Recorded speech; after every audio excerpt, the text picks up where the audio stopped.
பழத்துக்கு பக்கத்தில் இருந்து பேசுகிறேன். காக்கரட்டாம்பூவு இது வந்து ஒரு 6 மாதத்துக்கு வந்து நல்ல மகசூல். அதுக்கப்புறம் பனி காலத்தில் வந்து இது பூ வரும், மற்ற நேரத்தில் வந்து பூ வராது. அதுக்கப்புறம் இப்போ வந்து கவாத்து அடிக்கிற வேண்டிய டைம். இப்போ அடிச்சு விட்டுருவோம். அடுத்து மறுபடியும் தழைஞ்சி வந்துச்சுன்னா அடுத்து ஆடி ஆவணி அதுக்கு மேலே வந்து பூ வர ஆரம்பிக்கும். நல்ல மகசூல் கொடுக்கும். எந்த சீசனில் வரும் நல்லா? ஆடி ஆவணி புரட்டாசி ஐப்பசி கார்த்திகை மார்கழி தை வரைக்கும் வந்து விலையும் விற்க பூவும் நல்லா வந்துட்டுருக்கு. அதுக்கப்புறம் வந்து பூ வராது. மழை பனி காலத்தில் வரும், வெயில் காலத்தில் வந்து மல்லிகைப்பூ வர டயத்தில் இந்த பூ வராது. இப்போ நீங்கள் எவ்வளோ இடத்துல போட்டிருக்கீங்க இது? நாங்கள் 2 ஏக்கர் பக்கமாக போட்டிருக்கோம். 2 ஏக்கருக்கு எத்தனை செடி வச்சிங்க?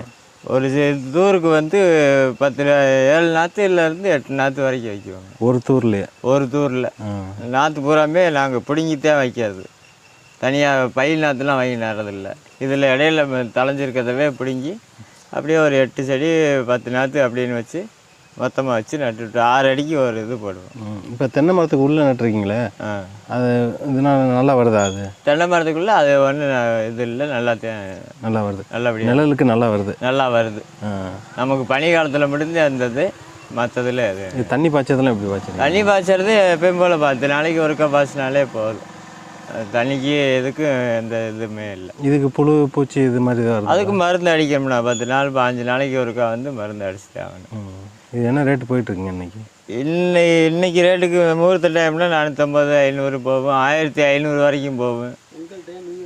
பொங்கல் நியூ இயரு இந்த மாதிரி டயத்தில் வந்து 1500 1000 ரூபாய்க்கு மேலே போகும்.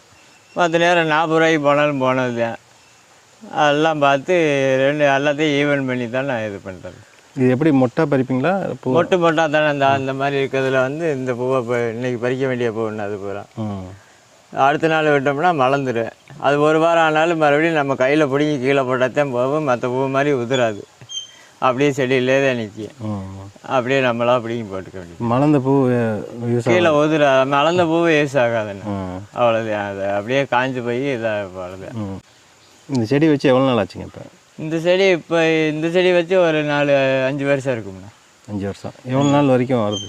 30 வருஷம் வரைக்கும் கூட செடியை வச்சுக்கலாம்னா கவாத்து வெட்டிக்கிட்டே இருக்கணும். கவாத்து வெட்டிக்கிட்டே இருந்தோம்னா 30 வருஷம் 40 வருஷத்துக்கு கூட செடி அப்படியே இருக்கும். நிரந்தர வருமானம் மாதிரி இருக்கும். வருஷத்தில் 6 மாதத்துக்கு வந்து இதில் வருமானம் எடுத்துக்கலாம். பூ பறிக்கிறதுக்கு மட்டும் டெய்லி பறிச்சுக்கிட்டே? பூ பறிக்கிறதுக்கு மட்டும் டெய்லி பறிக்கலாமா? 2 நாளைக்கு ஒரு? இல்லை, இது டெய்லியும் பறிச்சே ஆகணும். ஒரு நாள் விட்டோம்னா அடுத்த நாள் மலர்ந்து போயிடும், யாருக்குமே இது இல்லாமல் போயிடும்.